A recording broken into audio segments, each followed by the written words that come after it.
pandemic in Palestine. Firstly, as John said, our office is in Jerusalem. It's the Methodist Liaison Office in Jerusalem. But as I live in Bethlehem, I live in Beit Jala, which the area I'm in is in Area C, which is Israeli military control. And as you would know, and through other people speaking and through yourselves being interested in the situation here, tourism took a backseat from the beginning of the pandemic, from the 5th of March last year, which has had a terrible effect on livelihoods, on the economy, and people's general being able to live and to work. Many people, a huge percentage, especially in Bethlehem, are employed in one way or another through the tourism and have lost their jobs and not being able to work. So it's having a huge effect on livelihoods, on economies, on communities, and on families. Also, where I live, I see regularly in Makor and other areas, I know by seeing myself, that there is a lot of work, a lot of demolition of land, particularly what I'm seeing in Makor, where the Route 60 is being built and where throughout the pandemic and where land is taken from Palestinian families and farmers in Makor area. So they continue, the building continues, demolitions, as John says, continues.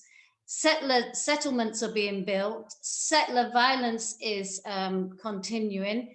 Young Palestinian children are being arrested, and Zoughbi and others may speak more about that, and home demolitions, etc. So those normal things that happen every day here have continued, unfortunately, throughout the pandemic. At the moment, here in Palestine, it's the worst it's ever been in regard to infections and deaths. It's the highest it's been since March last year. The Israelis have been vaccinating the construction workers that go into Israel because it benefits them. The Palestinians have had vaccines, and Zoughbi will be able to share more about that. But people are frustrated on the ground. To be honest, the infections are up, as I said. There are young people that are dying. Recently, there are young mothers that have died and pregnant women that have died and young people that are dying. But people are quite blasé about it. They're fed up. When I was speaking to people today in my gym, they were saying, if you ask us about pandemic in Palestine, we would say we have no life. We don't look too much. There are people that would do, but we don't look on the ground too much about the occupation by Israel. What we are suffering at the moment by many people is internal issues. Today, doctors have stopped working in the hospitals, and they said that they would give medication to people from their homes, but not work in the hospitals, although some doctors obviously are. The lawyers are not working, and they in the courts, and they, I think, Zoughbi will correct me, I think it's from now to the 5th of May. It might be the 5th of April, but the lawyers are not working. There's a huge issue with internal issues in communities, in families, and I know that that's Zoughbi's field, but people are frustrated. They have no confidence in the government. They have no confidence concerning the pandemic. Many people say fish corona, there is no corona. Many do not do social distancing or wearing masks. They're frustrated. They obviously are sad that people are infected. Nearly every household will know somebody, because it's such a small communities, will know somebody that is sick, has been sick, or has died. I've met people and they've said there's no corona, and 2 weeks later his father died. You know, it's that kind of attitude. When we're in lockdown all the time, either full lockdown, partial lockdown, or evening lockdowns and Friday, Saturday, weekend lockdowns. But for many places, even though they're not allowed to open up, they do, particularly Daisha camp area. They continue to open up as if even when they're told not to on those particular days. Because the Palestinian authorities and the police can't be everywhere and can't police it really. They do find people, they do go into make sure that there's only takeaways in restaurants, but they can't police it, you know, on a big scale. So if I go around Daysha area, it's fully open on the days that you're supposed to be on complete lockdown. So there's this kind of attitude and frustration from the government about vaccination. And this kind of, we're sorry to hear somebody's ill, we're sorry to hear somebody's died. I'm talking it from people that I've spoken to, that it may not reflect all of the community. And I know, Zoughbi, you can share more if, you know, there are people that are concerned, and there are people that abide, like anywhere else, like in UK or anywhere else, there are those that abide with the regulations and those that don't. People are concerned about elections, and also about the up-and-coming elections. It's the first time in 15 years for the Palestinian elections. But there's more concern, what I hear on the ground, with the internal issues and fightings. And there have been, I'm not going to say too much, but there have been accounts of issues between Christians and Muslims, and people want to keep that a bit quiet on the ground because they want dialogue. They live as communities, they live as neighbors, and they don't want it to be too much of an issue, although it's there, an undercurrent of it. So it's not looking good. It's not looking good from an occupation point of view, although people say that that's normal, we're used to it, apart from those that really look into it. It has an effect on everybody for sure, but they're more concerned, those that I've spoken to, with the internal issues at the moment, and the fightings that are going on, and the not getting the vaccination, or being disappointed by the government that people that they feel shouldn't be getting the vaccine are and others aren't. So there's politics within the vaccination system as well. They don't have confidence in the government and the way that they are pouring out or trying to do the deal with the pandemic and deal with the vaccination system. I think, is that 10 minutes? John, you're on silent. Thank you very much. Thank you, Angleena, for keeping to the 10 minutes. That's very helpful. Thank you. And from Bethlehem, we move to Gaza. And I'm delighted to be able to introduce Dr. Bassam Abu Hamad. Dr. Bassam is a well-known academic, public health expert in Gaza. He's regional director of the research program Gender and Adolescence Global Evidence, and a consultant for the Near East Council of Churches in Gaza. He lives in Gaza and experiences daily what we read of, the impact of the blockade upon Gaza. So I'm delighted to hand over to Dr. Bassam. Yeah, thank you very much, John, for the invitation. Indeed, I'm going to focus on Gaza, but also to give some insights about the situation in the West Bank and East Jerusalem as well. Most of the findings I'm presenting today are emerged from a research we conducted through the GAGE program, which is Gender and Adolescence Global Evidence. And we conducted recently in December, a few months ago, we conducted a study on West Bank and Gaza. And in that study, we looked to the different livelihood conditions and the living conditions of people and how these have been affected by the COVID-19. To give you some background information about GAGE, so GAGE is the largest research in the Global South, which looks for what works to support young people, particularly adolescents. And we are following the life of adolescents in different countries, in Africa, in Ethiopia and Rwanda, and also in South Asia, in Nepal and Bangladesh, in addition to the MENA region focusing on Palestine Lebanon, and Jordan. And we are focusing on 6 capabilities domain, including education, economic condition, health, psychosocial, voice and agency, and bodily integrity. The findings I'm presenting, as I said, collected from adolescents and their caregiver, during the period October to January, and most of the data collected in December. It was the peak of the first wave in Gaza, because the pandemic started late in Gaza. The first cases in the West Bank started several months before it started in Gaza. The majority of them are between around 16 and 17 years old. We included particularly vulnerable groups, including children with disability, child marriage cases, and dropout cases. The sample was around 1,000, equally distributed between West Bank and Gaza, and we complemented the work also with qualitative interviews with adolescents, some key informants, and caregivers as well.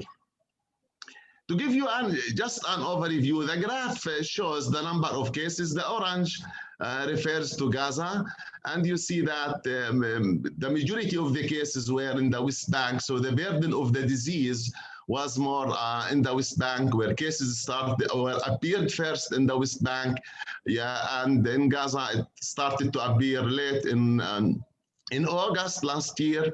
The case fatality in general is around 1.1, while, for example, it's 0.2 in Israel. For example, till now, we have around 250,000 of cases. Out of them, around 58,000 in Gaza, and the number of deaths is around 2,600, around 573 from Gaza.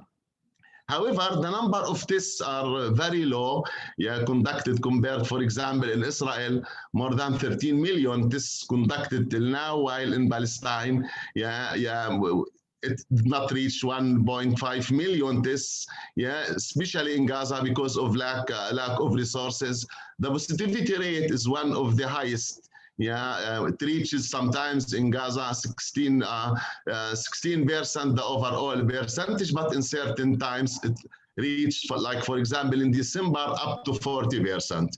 The WHO conducted a sero survey in January, and we found that 40% of people were exposed to virus, which means that the actual number of the infected cases much higher than what is being reported. And especially in December, the occupancy rate of the critical beds, including the IC beds, reached almost 100% in December.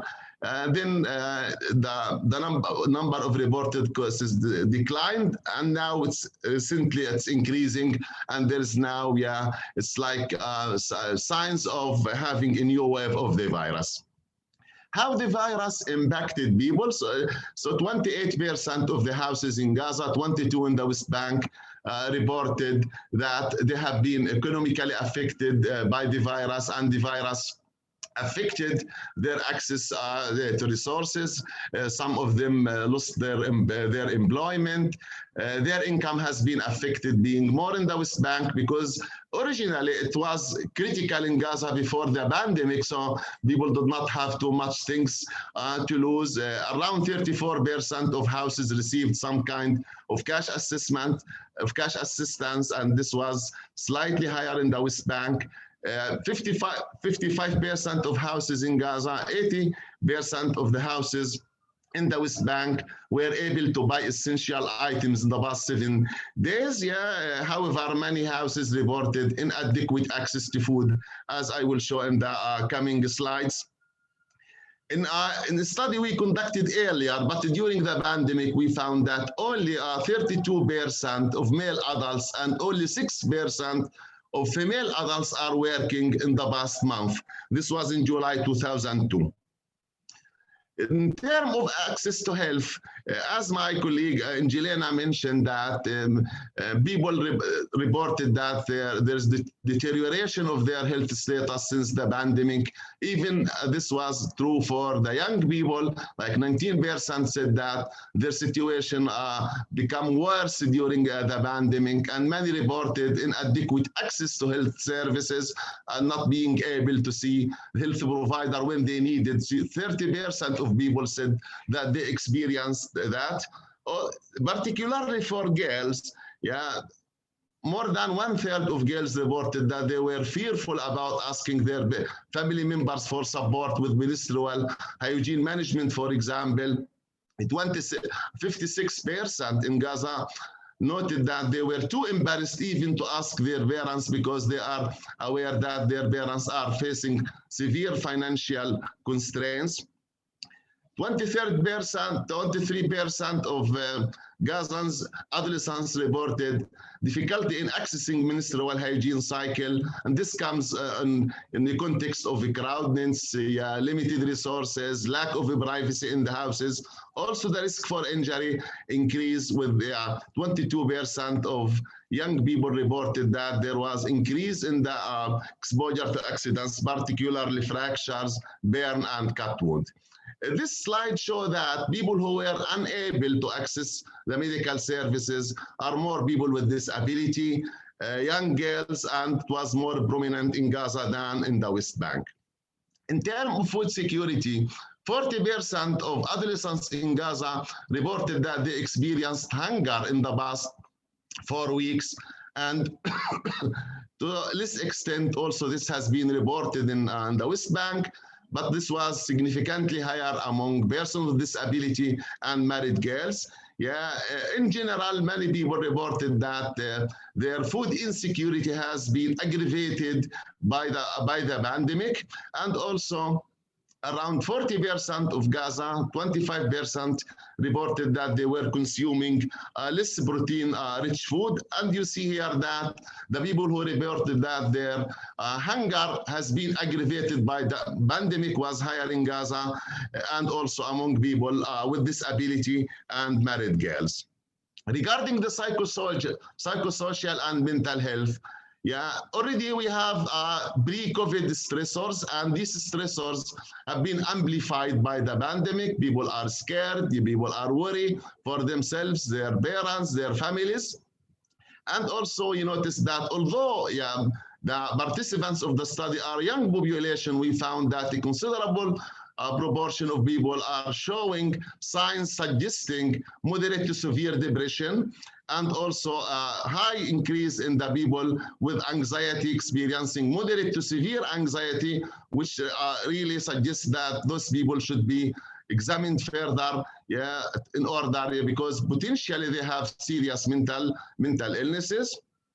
75% of adults in Gaza scored abnormal on the general health questionnaire, which really it's significantly higher than ever reported in any place in the world. So this is for adults above 40 years old. So the majority of people are showing abnormal signs on the general health questionnaire, which could indicate that they have serious mental illnesses.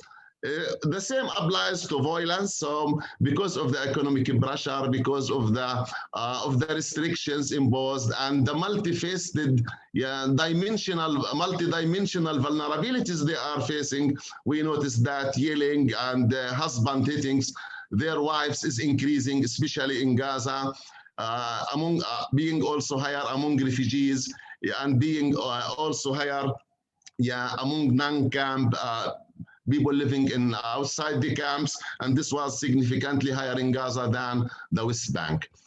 On top of this, psychosocial problem, there is little support can be provided, even support by peer and contacting other peers. So almost half of them, they communicated with a friend over the past 7 days, or sent a message, or communicated through the social media. So there is isolation by all means from all sides. Regarding the household tensions, there was increase in the household tension, especially in Gaza. There was also violence against adolescents by parents. Physical violence was also frequently reported, including against people with disability. Also, adolescents reported that their fathers are experiencing more violence against mothers, and particularly people with disabilities and married girls reported being more exposed to violence during the pandemic. How people coped? So some of them they sleepless, some of them started to smoke, and those who smoke, they increased their smoking habits, and some even shifted to the use of marijuana, or even hard drugs. So usually boys practice more negative coping strategies, while girls tended to use more positive coping strategies, including investment in education. Regarding education, the majority were enrolled prior to the pandemic, and also they said that they will re-enroll again. 90% of participants, they said that they were able to continue some kind of e-learning even with the school closure. However, there was burden on them by families, and many of the pupils were, especially the girls, were engaged in household chores or doing work, domestic work responsibilities without their approval. So they have been imposed to do that, with much being higher in Gaza than the West Bank. However, many of them reported that they don't have reliable internet, or they don't have reliable electricity, or not having enough devices for all family members. So families have to make prioritization who's going to use the limited resources needed for continuing education. And we noticed that in Gaza, so the lack of reliable internet was higher than in the West Bank, and also the lack of electricity was more prominent in Gaza than the West Bank. Regarding the vaccination, my colleague Angleena mentioned about it. Although Israel now administered around 9 million doses, so in Palestine, all the amount that entered through all the channels does not exceed 100,000 doses till now. Which is only enough to around 50 to 55,000 people. Israel obliged really to provide health care to the Palestinian population because we are under occupation according to the 4th Geneva Convention. However, there is a lot of discrimination and there's a lot of obstacles. So Israel tries to bargain. There was a lot of issues before they allowing the entry of vaccine to Gaza.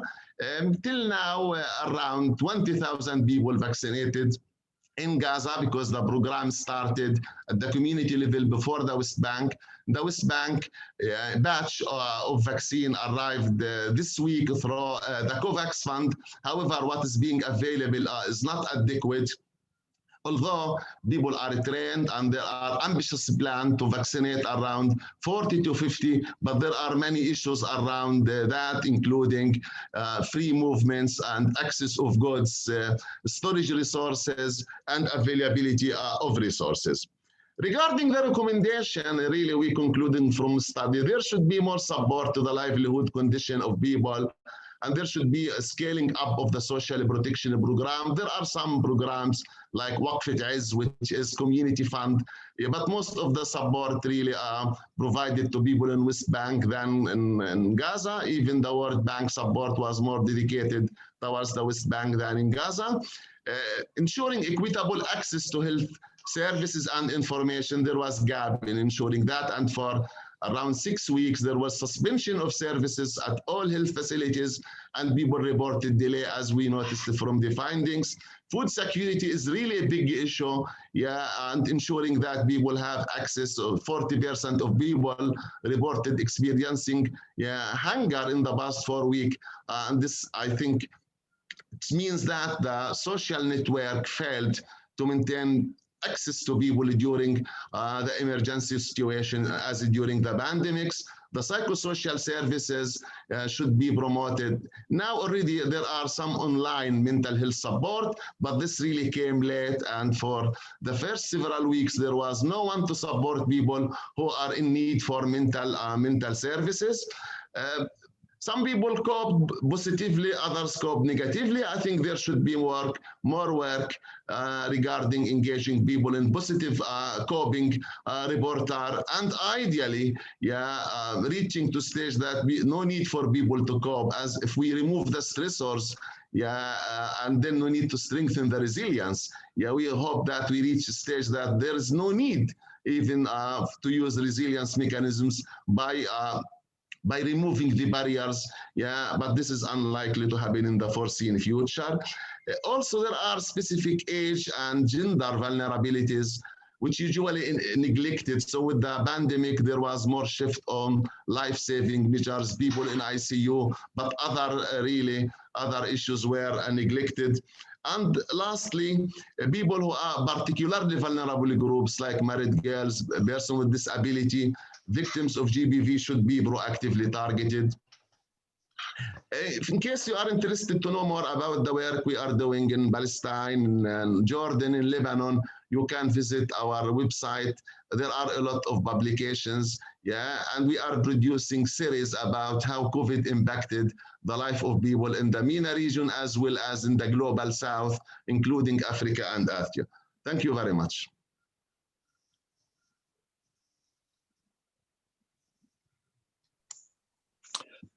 Thank you, Bassam. Well, we still have a screen share up at present. Can we take the screen share down?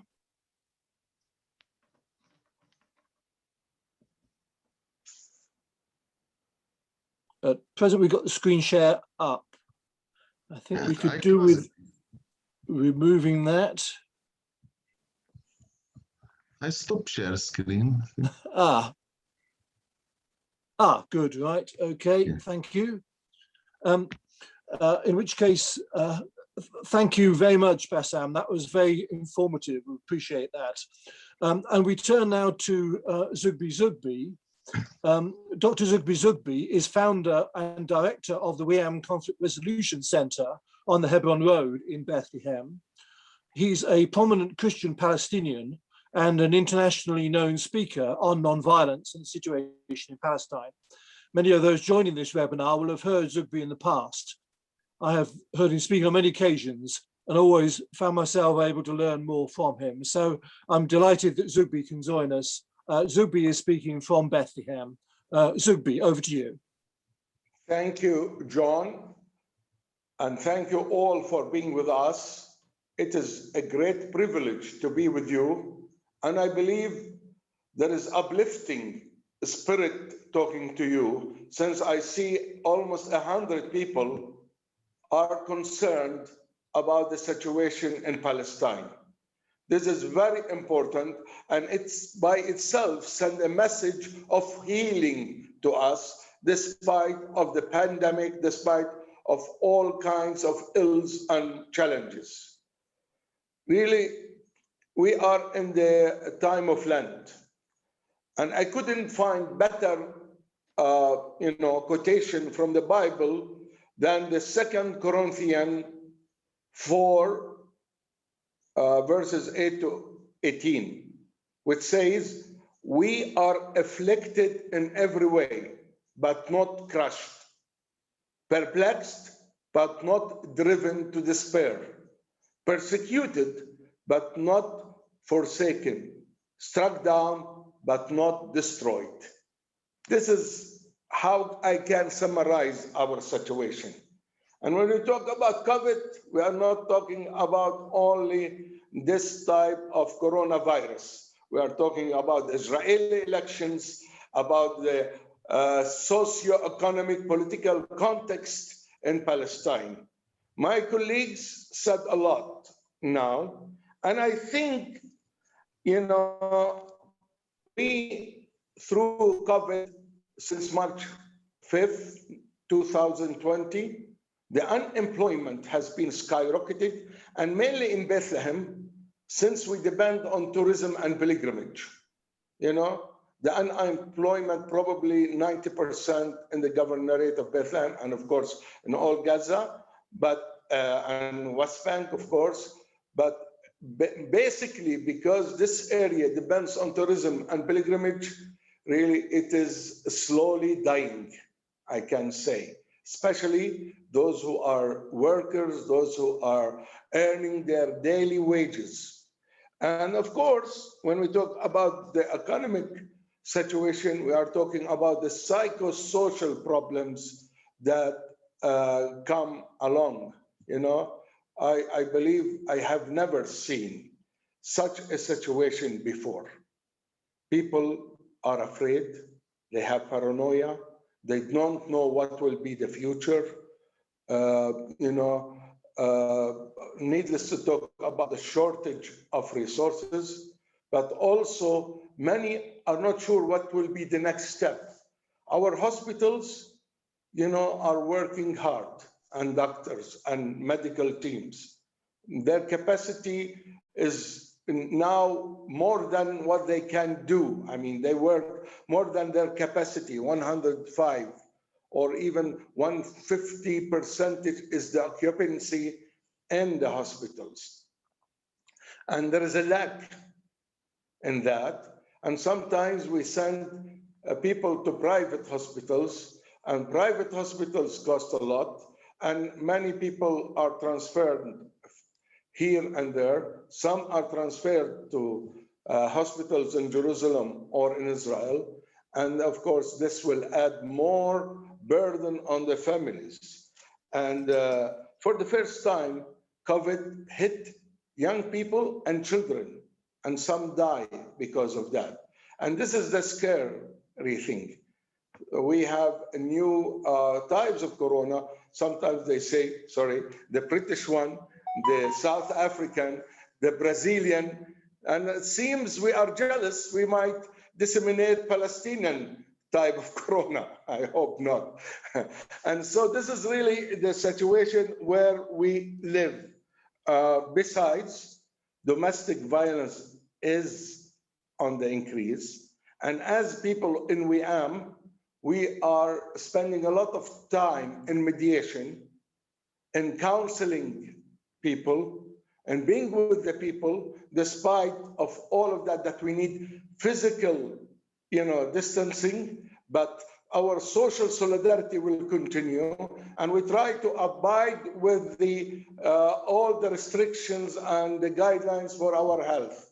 It is not easy, but we need to do it, and we do it also through the phone, through the face-to-face meeting, and through, unlikely, many will advise us not to, through face-to-face. This is on the Palestinian level, but also the human rights violation under Israel has increased a lot. More house demolition, more settlers violence, more, confiscating land, and more building settlements. And this is very important to note 3 places at least that, for example, the people in the Jordan Valley, 11 Palestinian families residing in Khirbet Humsa al-Foka. Humsa al-Foka in the northern Jordan Valley, Israel considered that area firing zone, are expected to be evacuated, to be kicked from their places. And, more people will be dismissed, evacuated, displaced. Israel has appropriated 18% of the West Bank as firing zone, leaving some maybe 6,200 Palestinians living there under threat of forcibly displacement. This is in one area. And according to Bethlehem, there are approximately 2,700 people living in 20 communities in the Jordan Valley will be part of the firing zone area and be kicked. This is one area. The other area is Khan al-Ahmar. As many of you have been, talking about it, being involved to defend the people. As you know, on 5th of September 2018, the Israeli High Court of Justice, so-called High Court of Justice, gave its go-ahead for the demolition of the Khan al-Ahmar community. And 180 Palestinian residents and 32 families will be kicked out. The school, as you know, will be demolished in Khan al-Ahmar, hopefully not, which serves more than 170 students from 5 nearby Bedouin communities. So this is a problem for area E1, where Khan al-Ahmar and other places there. And the whole idea of Israel to increase the Jewish presence, more Jewish demography and less Palestinian demography, more confiscated geography and less Palestinian to be appropriated. And thus they would like to annex many of the parts of the East Jerusalem and to connect it with Ma'ale Odumim settlement. The Ma'ale Odumim also, you should know, this is hopefully not going to happen, but if it happens, it is the third time to be displaced, and from 48, 50 to up till this moment, they moved them to that place to where is Ma'ale Odumim area settlement, and then now moved to Khan al-Ahmar and other places, and Israel is trying to annex more land, kicking them, not paying attention to the gross violation of human rights. And it's not only happening in Ma'ale Odumim, but also happening in Musafir Yatta to the south of Hebron and other places. And this is really, the world is paying attention to the COVID, but forgetting the gross violation of human rights of the Israelis in the occupied territories, including East Jerusalem. More people have been imprisoned. There is no single day without seeing and thinking and hearing Israeli jeeps to come around some of the young people. So they create more pressure on us day and night. We are afraid of COVID-19. What will be the future? We don't know. And now Israel is escalating its human rights violation in the area. Needless, heart of Jerusalem, 30 Palestinian families in Sheikh Jarrah area and hundreds of residents in the Butn al-Hawa area and town of Silwan. There will be demolishing houses and there will be this terrible. The world again is not paying attention, is busy with COVID, busy with the results of the Israeli elections, or talking about Palestinian elections, as if there is no priority to treat us from COVID, to stop the human rights violation, and on top of that, they are luring us through the Israelis. Israeli election, you heard what happened, and I am telling you, what is happening is much more terrible than the previous years. The Israeli government will make a government more right-wing. And in the Israeli Knesset members, there are extreme groups will be there. So they are moving from right to more extreme right. Will Netanyahu form a government? He has very small chance, but better chance than opposition. Netanyahu, with the right-wing group called Yamina, will have 59 seats, and he is trying to divide and conquer the Arabs. So maybe one group from those reactionary forces will join him. And so he is really trying to sell that he is the best for Israel, for its security, for its war against Iran. He is building all of his popularity on attacking Iran and talking about Iran. Third, in his ability to vaccinate most of the Israelis. Fourth, in his better relationship with many of the Arab leaders in the Gulf and have normalization. And his economic situation is not as hit as the West Bank. And Israeli shekel currency, the Israeli currency, is one of the 15 strong currencies in the area. And thanks for the support of Uncle Sam and the Zionist movement and the guilt money from the West that really still coming to Israel and empower the budget there. So Netanyahu is trying to create more divisions in the Israeli also political parties because he wanted to be the prime minister.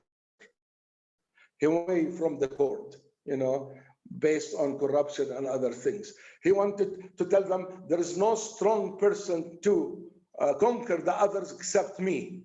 And he finds some interesting allies here and there. So if not able to secure his elections to be the prime minister, there will be new elections for the 5th time within 2 years. And this, in a way or another, also serve the interests of the Israelis, more procrastination to withdraw or to have peace with the Palestinians, more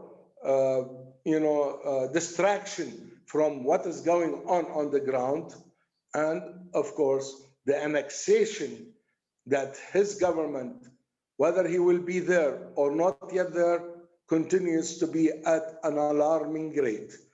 So the future doesn't look very good.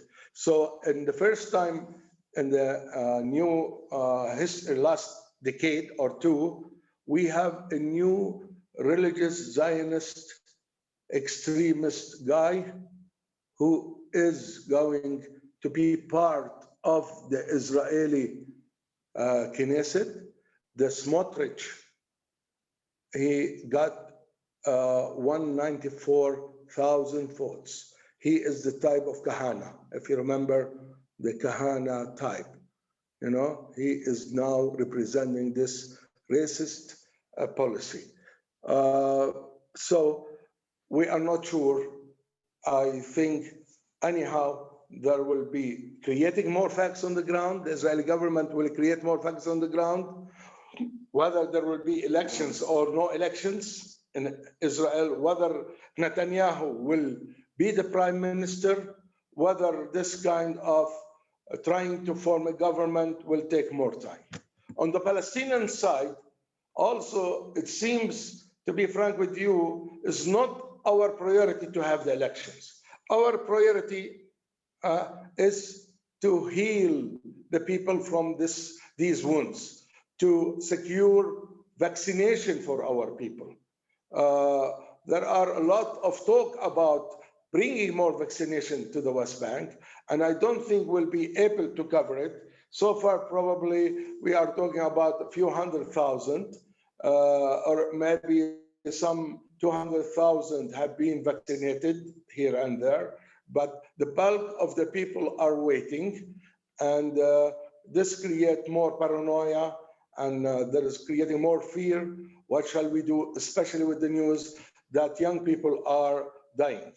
But despite of all of that, we have the elections. More divisions among the Palestinians, more divisions in the national movement, more division in the PLO, and people say, why? What will the elections achieve for us?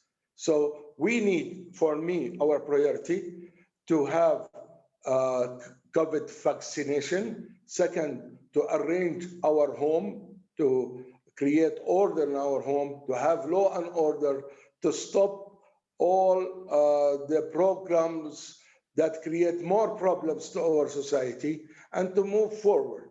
And I think hopefully the international community will understand our need and our priority, rather than as states in the world to impose on us their agenda.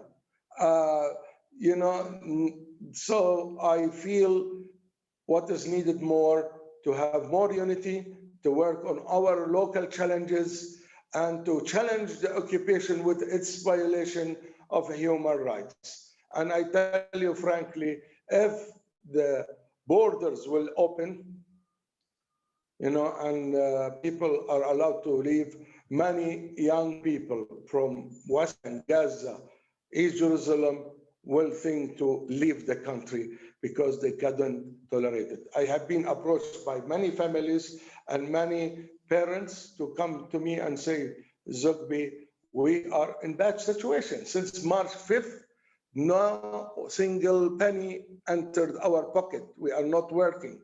What will be the future? And if the tourism and pilgrimage will not resume within 3 months, 6 months, the situation will worse.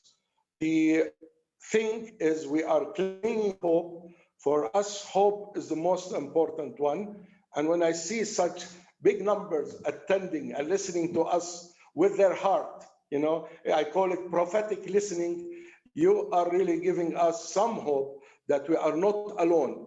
And when you talk to people who are wounded, who are depressed, that they are not alone, absolutely there is a kind of automatic healing. So hope, we will never give up, and hope for us a form of nonviolence, hope of faith. And I believe since we are in the Lent season, as many Palestinians believe that we are in the stations of the cross, whether we are Catholic or non-Catholic, whether Christians or Muslims, we are in Via Dolorosa. The last station is in the Holy Sepulchre, where Christ has resurrected. We believe in resurrection for all, for Muslims, for Christians, for Jews, for Palestinians, for Israelis. Then there is no injustice lasting forever. With you, we will alleviate the suffering of our people. We will alleviate all what's going on, and you are our ambassadors to peace and justice. Thank you for being patient to listen to all of us. Thank you, Zoughbi. Thank you to each of you, Angleena, Bassam, and to Zoughbi. We now turn to the question and answer part of our time. Could I remind people of what I forgot at one stage earlier on, and that is the need to unmute yourself if you're going to speak. We are going to try to have people asking questions rather than me have to ask the questions directly. If you do ask a question, could you try to keep your question brief, please? That would be very helpful. May I also mention that amongst the people who are a part of today's webinar is the Health Programme Coordinator for the Near East Council of Churches in Gaza, Lubna, and she is available to answer questions as well. So I've suggested to Bassam that if there are questions that really would be better addressed to Lubna, that he refers to Lubna. So that is a possibility as well. So if you'd like to ask a question, if you could use the raise hand facility that you have on Zoom. But to begin our question and answer session, I wonder if I could ask a question, and I think it probably could go to any of the three speakers, but perhaps Bassam might like to take it initially, and that is, who is actually leading the vaccination program in Palestine? Is it the Israeli government? Is it the Palestinian Authority? Is it Hamas? Is it the Russian vaccine that's coming, or is it the or what vaccine is it? Could you give us some indication of that, please, Bassam, and then others might like to add as well.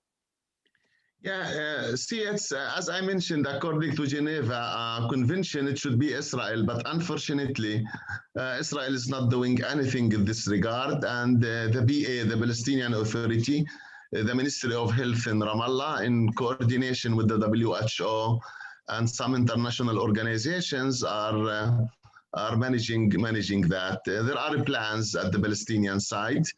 And there is coordination between the Ministry of Health in Ramallah and the Ministry of Health in Gaza, which is managed by the de facto government in Gaza, including also with the UNRWA is part of that plan. Yeah, we have a plan and to vaccinate around, start with 20% people who are like frontline service providers, and then move to specifically vulnerable groups like people who are taking chemotherapy or with immunocompromise, and then to scale up to 50%.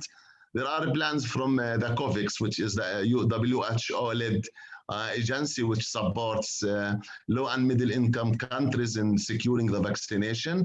Yeah, and the first batch of the COVAX vaccine, 60,000 doses, which are sufficient only for 30,000 people, arrived on the 17th of March. So on Sunday, they arrived, and the President Abu Mazen received his immunization at that time. For Gaza, beside what is coming from the West Bank through the BA government in Ramallah, there's some vaccines, around 60,000 doses came through Mohammed Dahalan, yeah, with funding from the Emirates, yeah, and some other countries, but this came through other channels other than the BA, and it's really reflect the political division in the Palestinian situation. And in Gaza, we started the vaccination, yeah, 18th of February, almost 1 month before it has been started in Gaza. The first vaccine entered Gaza was the Russian vaccine. Then we have Pfizer, the American vaccine. So it depends on who's going to donate it. The vaccine which came through the COVAX vaccine, the Pfizer vaccine, the American vaccine, yeah, is now being allocated more to people with cancer, people with kidney diseases, for example, people with the chronic diseases who are immunocompromised, yeah, because it's regarded between brackets as safer to give this to the people. So now they are prioritizing using that vaccine to people who are immunocompromised. In the West Bank and Gaza, all the amount would not be sufficient to cover around 60,000 people only. What reached Gaza is only for 30,000, and also the same applies to the West Bank, yeah, which is, yeah, although in Israel now around the amount that has been vaccinated covered more than 4.5 million out of the Israelis have been vaccinated. Thank you, Bassam. I don't know, does Zoughbi or Angleena want to make any comment on that? He gave a good comprehensive answer, but also we have the AstraZeneca, and yes, people are afraid to take it because of all the media about it. And the Chinese also promised to have. So we probably have a good collection for vaccine, but I don't know when will be ending, maybe this year or next year. It depends. Thank you. Thank you. We have a question from Karen Rizello. Karen, if you'd unmute yourself and ask your question. Hello, greetings, Zoughbi. It's good to see you again. I'm interested in how, what will push levers in order to increase the vaccination availability. So I know that recently in the press, about a week or two ago, they started using a different word, which was "this is apartheid." And it had quite a powerful effect, I think. It hit the headlines because getting the Palestinian issues into the news is very, very difficult. It tends to get swamped by other things. But I noticed that word, and I think it has a history of being a very powerful word. I'm wondering whether, you know, what do we need to do to get the issues that are happening in Palestine a greater priority and greater visibility? You know, how can we help, I guess is the question. I believe Thank you, Karen. Should be responsible for vaccinating people under occupation. And this is according to the 4th Geneva Convention and to international law. I am afraid Israel will not do it. Israel is manipulating to do that. For example, they vaccinated 100,000 workers, you know, here and there, and leaving the rest of the people without vaccination, and trying to manipulate the Palestinian Authority, the Palestinian political groups, as well as the community in general. I believe the pressure, media, lobbying should really disclose this information and also talk about their responsibility, as well as the world should assume collective responsibility by providing vaccination to the Palestinian Authority rather than waiting for this group or that group. On the other hand, I hope our leaders will be able to secure the vaccination, whether they pay it in cash or not, because this is a priority since Israel is not going to abide with it. We cannot wait until Israel agree to vaccinate all of us, because this will cause more death, more suffering from the people. It is the time to raise our voice locally, regionally, internationally, and to ask Israel to stop violating human rights, to vaccinate the people, as well as to stop its expansion of settlements and all the gross violation of human rights. And I know how much you work, and people like you and all the audience, to create understanding about our situation, and hopefully meeting the Israeli ambassador in England or through the parliament, you know, writing letters, talking about it in the media, exposing what is going on will help here and there. Thank you, Zoughbi. Angleena or Bassam? Yeah. Go ahead, Angleena. You're on mute, Angleena. Sorry, I just lost it then. Are we still on the question of vaccinations? What can we as internationals who are watching, what can we do to help the situation? Oh yeah, for sure. Like Zoughbi said, lobby to put it out there. Bethlehem were recently the first ones to mention about apartheid, and now that it's in the news, and I have seen other things with the BBC that have made mention of the issues with vaccines and things like that. And I think people know of the two road systems and all the different things, settlements, etc.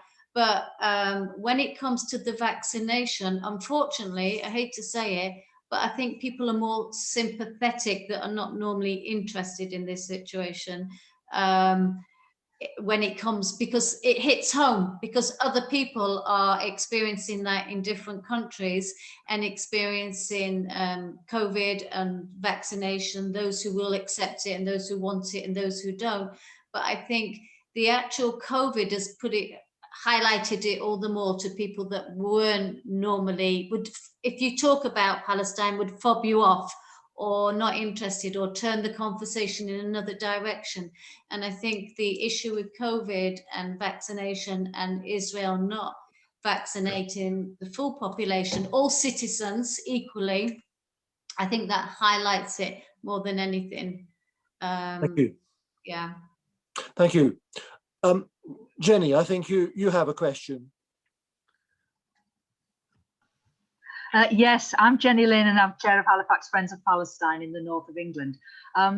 one of the things that we've had to do very much has been to try, in our response to COVID-19, has been to try to stress that we are all in this together, and that there's got to be a degree of community solidarity, and people having fridges at the local mosque, and to help with people who are out of food and all the rest of it. And I just wondered if, to what extent, both in Gaza and in the West Bank, there's any of that going on, that in a sense people are saying, look, we've got to pull together to sort of combat this. That was my first question. The second question, and this is particularly to Dr. Bassam, is, and I think the work you're doing is absolutely, it sounds brilliant, is one of the challenges that we've faced here is getting young people to take this as seriously, to take the risk of of the coronavirus as seriously as older people, because there's so much in the news that says it's if you're old that it's a real, and if you've got pre-existing health conditions, but we're young and we're fit and we're going to be okay. So those two questions really: what can be done about, what is being done about trying to promote a sense of solidarity against the virus, that we're all in this together? And secondly, is there any difference? Are you noticing any difference, particularly in your contact with adolescents and so on, between their attitude compared with the attitudes of older people? Thank you. Thank you, Jenna. I wonder whether Bassam might be able to take that one. Yeah, so first I would like really to comment on what could be done. I think part of the problem is the availability of resources, and through more than 70 years of occupation, so Israel followed what the economist at Harvard, Sarah Roy, call it the policy of de-development. So they deliberately destroyed the Palestinian economy. Yeah, and I don't think the situation is going to improve in health in general, and in COVID, including COVID. So unless there is a change in the general situation and the macroeconomy of the country. So Dr. Zoughbi mentioned about the unemployment, which reached more than 80%. The lack of resources. See, Palestine, yeah, more than 43% out of the health spending is out-of-pocket spending. So people spend on, and this is really not acceptable. It's regarded by WHO as catastrophic health spending when it exceeds 20%. In the USA, which is the most capitalist country in the world, the out-of-pocket is not more than 17 to 18%, while in Palestine, so people carry the burden. I think there should be more work regarding the larger issues, so ending the occupation. So the occupation is the main problem, and what we are facing here and there are consequences of the occupation and the occupation policies. So they control the economy, they don't refer the money, although they collect the money, the VAT for the Palestinian Authority, but they don't pay the money to the Palestinian Authority monthly as agreed, and they bargain for that for political reasons. So I think the main issue is trying really to advocate and to remind people that there are still occupation in Palestine. The second point is the international community. So if we look, you will see that, for example, Trump cut the support for UNRWA, and UNRWA is a key provider for services in Palestine. And many of the services provided to the refugees at the risk. Usually the USA used to donate around or to provide around 360 million to support the UNRWA services. And there are severe issues at UNRWA, at Ministry of Health, not only for COVID, but also for other issues. And unfortunately, many other countries in the world, so they follow the American policy, including the Arab countries. So they model what is being taken or done by the USA. So I don't think there will be it's a humanitarian situation, but with non-humanitarian solution. The main solution is political in nature. I'm not a politician, but this is how really I see the situation.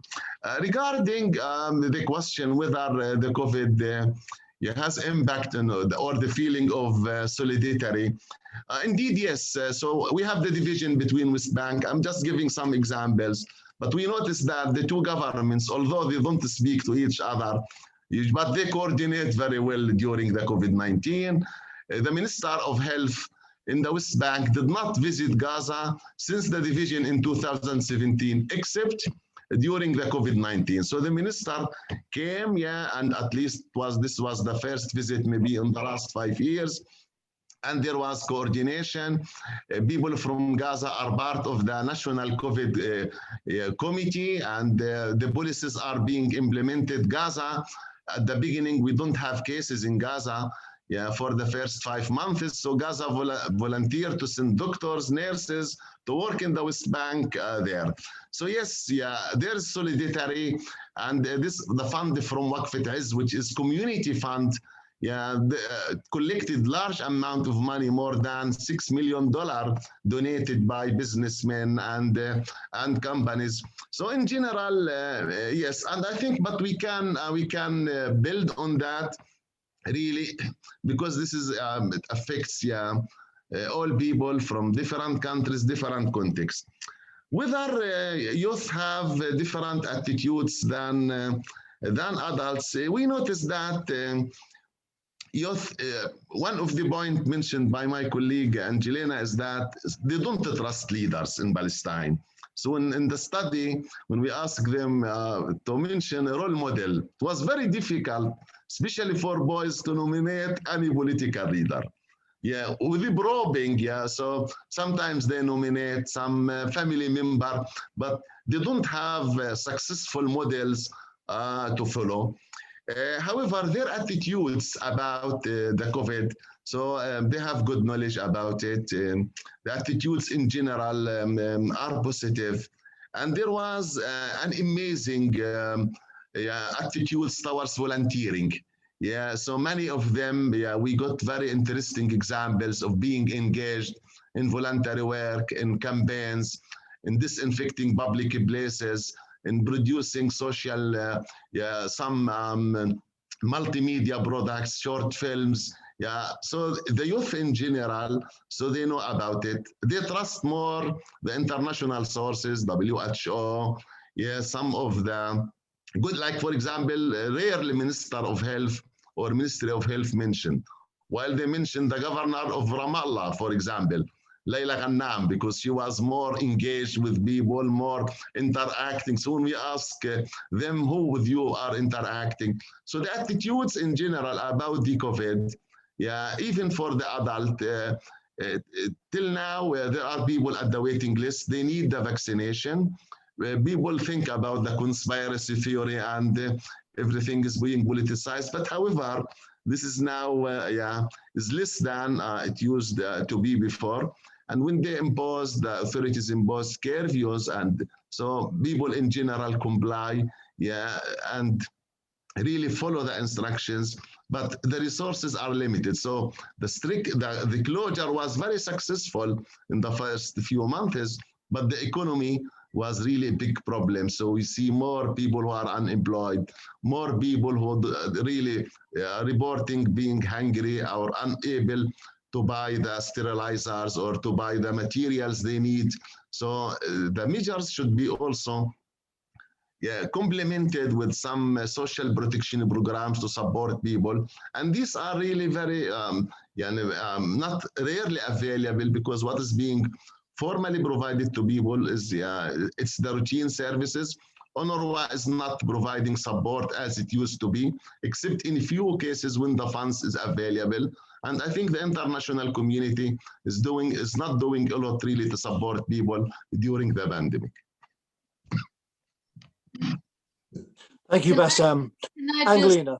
add that one thing that I found is that the Ministry of Health are very good at updating on Facebook.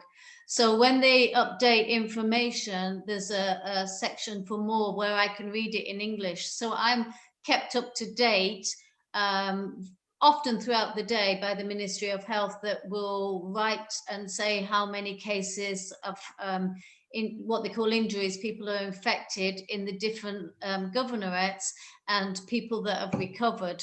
And one of the things that people don't like, a lot of people don't like, is that when people are infected, their names are published.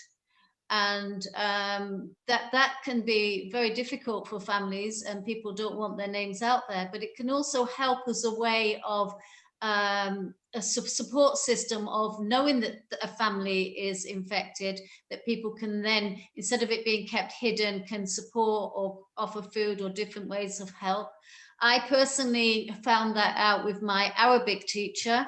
Her name, well, it was her family's name that was, the whole family had it. And we were then, because I'd seen it and others had seen it, was able to know and not go for Arabic that week. So there's a bit of solidarity that, although some people don't like that, in another way, it offers solidarity, because when people know, then they not just avoid them, but then how can we help? Or what can we do? Or, you know, you can't go out, you can't get food, you need medication, that kind of thing. So in one way, through the media, it is also very helpful. Thanks, Angleena. Perhaps we can move to a separate question. Patrick and Deborah Dance. I'm not sure whether it's Patrick or Deborah that's going to ask the question. It's me. Oh, it's Deborah. Thank you, Deborah. Can you hear me? Hi, Patrick's here as well. But yeah, we're interested in why the Palestinians aren't going to have elections. It seems to me, from what I read, that it's not just the occupation that's the problem, but obviously the Palestinian leadership doesn't help in a lot of situations, a lot of disunity.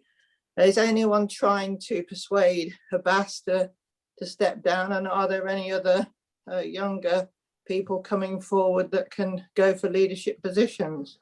So I think not having elections for more than, well, I don't know, 10 or 15 years, the credibility of the Palestinian Authority is very much undermined by not doing this, and is easily undermined because it's very visible. And I don't understand why they've don't have regular elections like other democratic countries. I wonder whether Zoughbi could address that one. We hope that there will be elections based on a new approach, and to have new leadership also.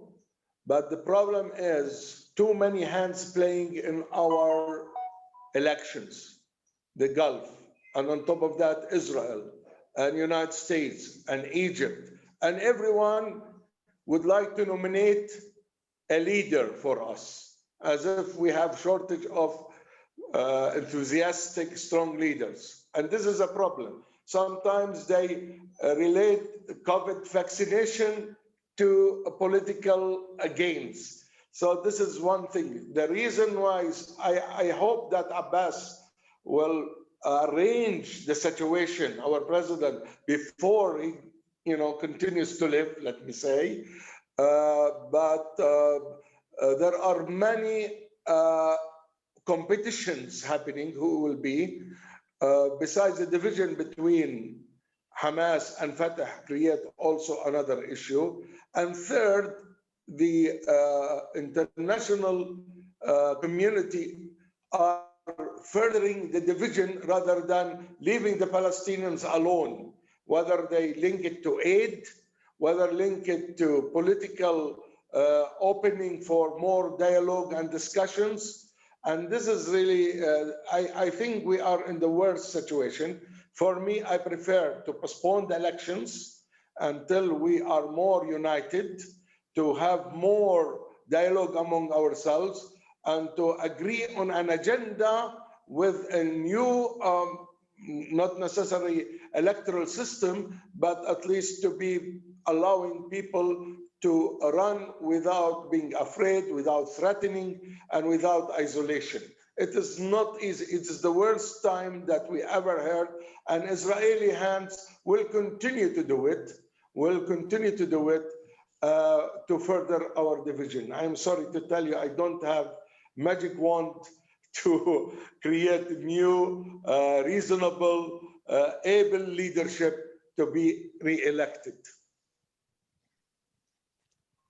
Thank you, Zoughbi.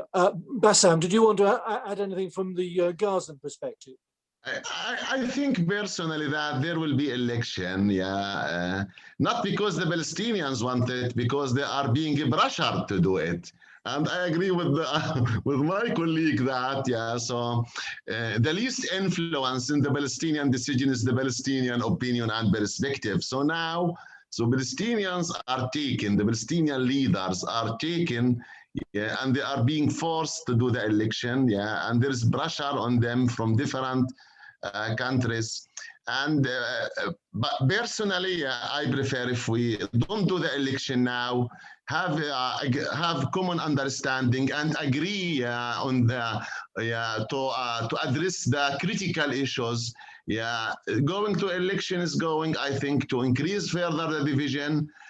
After the election, so based on which the basis for the election are not clear. The rule of the game is not, we don't have a consensus about that. And I think for Abu Mazen, the election is opportunity. He thinks that he will get rid of Hamas. And this is what he hopes. And for Hamas, there will be more release for of the pressure of Hamas people in the West Bank. And in case they will lose, and they will not be an authority in Gaza, they will not lose too much. They will be relieved from the services, but no one is going or able to disarm them, for example. And these issues, the critical issues, haven't been discussed at all. So just go to election. I think we should agree, on the points and the critical issues before we go to elections. However, most parties now, they try to include young people, and they try to, especially in the parliament, I noticed that the majority of the political parties, they include young people, people in their 30s and 40s.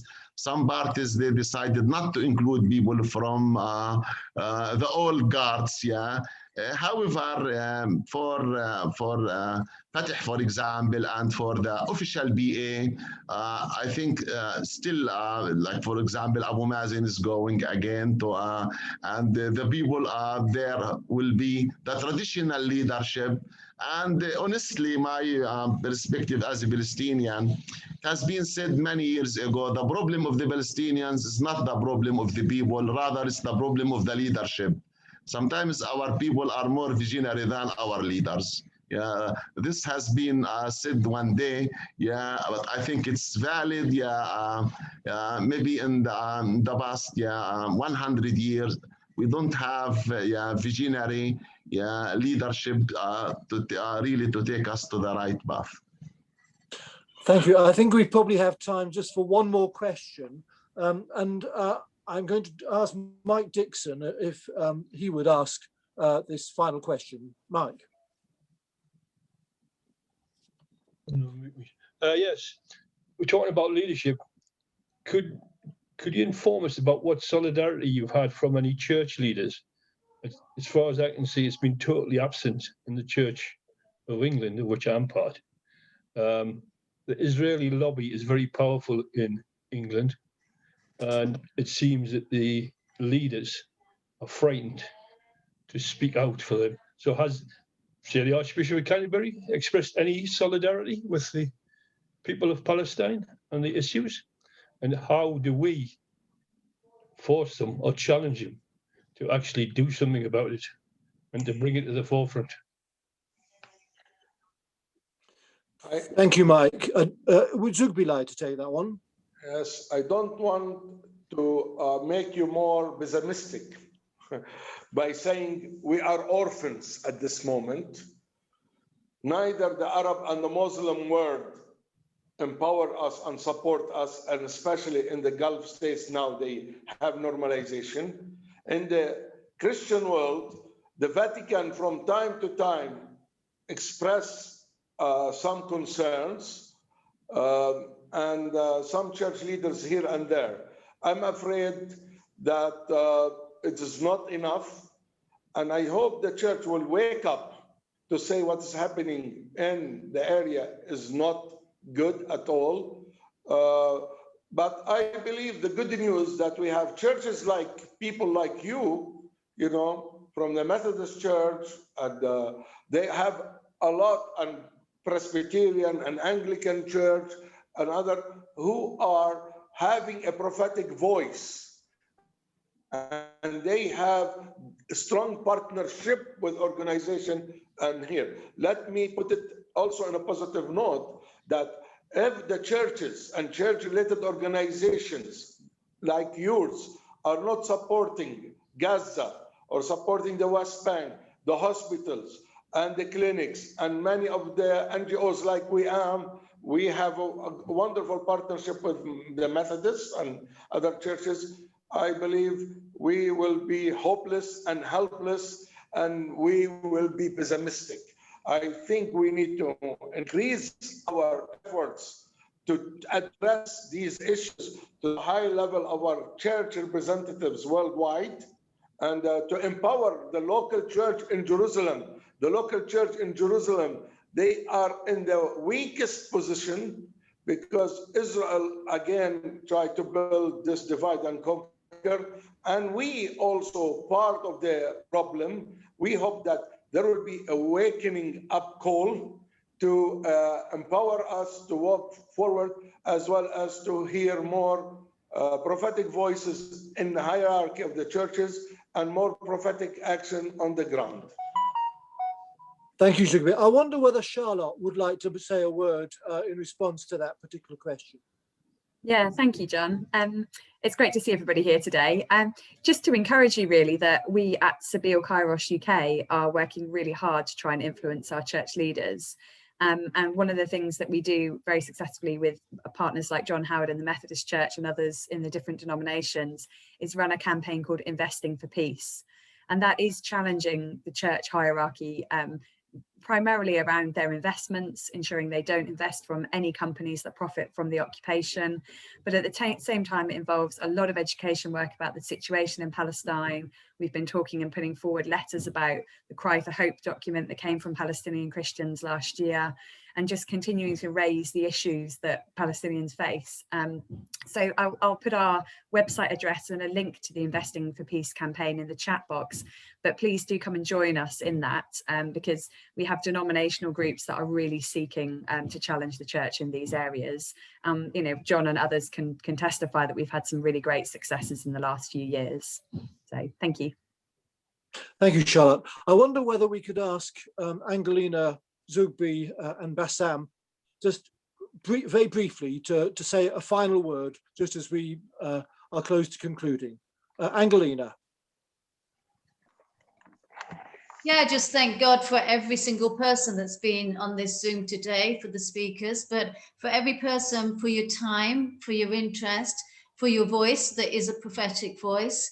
For me here personally, I'm limited to what I can say, obviously. But it is really good that you can do the things that you're able to do on the ground and to lobby. And so I'm grateful for every one of you, because for every one of you, there's other people around you that know more because of you, because of your voice, because of what you share, because of webinars, because of putting it out there and educating. And I want to say thank you to everybody.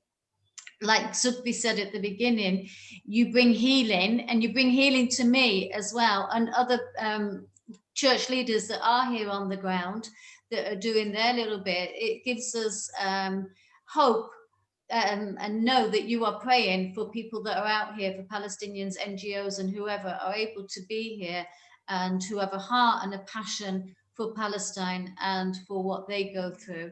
So keep up the good work and keep sharing. You know, the Palestinians say, come and see, go and tell. Keep telling, because that's the power. There's power in the stories, the places and people that you have met, that you know, and the things that you can share from the bottom of your heart, or if you've not been here and experienced yourself, what you have heard. So keep passing that message, and step by step, hand together, and in prayer, inshallah, walls will come down and we will see a new reality. Thank you, Angleena. Bassam. Yeah, really, your presence really gives us hope. Yeah, Palestinians, Christians, and Muslims are infected with incurable disease, as Darwish said, which is hope. Yeah, so despite all the difficulties, so hope is there. And I think there should be more to be done to support Christians, yeah, in Palestine and in the MENA region. I think there is a big conspiracy supported by some of the Western countries to uproot the Christians, to uproot the salt of the land. Yeah, through history, Christians played integral part, yeah, in the history of the area, and they are essential part of the Palestinian liberation movement. They played a central role, but unfortunately, now, yeah, they are being uprooted, yeah, from their culture. I think there should be more support. Already we received some support from really many churches like Embrace the Middle East, DCA, many are playing, but this is not enough. We need to support young Christian leaders. Yeah, in the past, the influence was stronger, and we should really support the Christians and the Christian leadership, yeah, to maintain existence, presence, and playing a crucial role in the Palestinian context. And thank you, Bassam. Thank you. Zoughbi. Yes, thank you. I believe in the absence of the international presence in Palestine, we are blessed to have our colleague Angleena and Summer and Douglas and other people. Despite the pandemic, they didn't leave us, and they are with us. And this is a kind of a light at the time of darkness. Another light is your presence here, listening and acting and helping us to reflect and move forward. And you are recharging our batteries. I believe this is very important, that recharging our batteries to go on this less traveled road to work despite of all of the darkness that we have. And I believe we need to continue like the twinning between churches in the West and churches here and other CROs, like where our doctor works also, because this is empowerment, the grassroots, as well as the people in a way or another. And the third, I believe in multi-track diplomacy, as you know, letter writing to the politicians in your country to see that, wait a minute, what is happening is not great, is not healthy. And of course, writing letters and meeting with church hierarchy in UK, because I believe the responsibility of UK will impact the EU and other parts of the world. If we have the church leaders in UK is supporting the justice cause and they influence the political people there, I believe we are on the right track. And you started the right track. God bless you in all walks of life, and let us continue with our partnership to empower, move, and prayers and spirituality are much needed nowadays for each other to work together. Thank you. And can I just say, from the Holy Land, from all of us, a very blessed Pesach, Easter, and Ramadan. Thanks, Angleena. Just a couple of things to conclude. First of all, to say that this webinar was the first event of Sabeel-Kairos North Eastern Group. And that's why we asked when you registered to say where you were from. If you are from the Northeast, could you please let me know that you want to be a part of the mailing list for Sabeel-Kairos Northeast, and then we can continue to play our part in the support from the Northeast and support one another in the campaigning that we are doing. Next, may I say a really heartfelt thanks to Angleena, to Bassam, and to Zoughbi for joining us. It has been wonderful to hear what they've been saying, though much of it has not been good to listen to. we do thank them for what they mean as individuals by being there and what they are doing. And we, I'm sure we do commit to pray for them in the work that they're involved in. And our thanks also to Charlotte for the technical support today, without which I'm not sure quite how we would have coped. Finally, thank you to each of you for being a part of this webinar. It's been wonderful to have so many people involved, and do continue with your campaigning in support of peace and justice in Palestine. Thank you. All the very best. Bye-bye.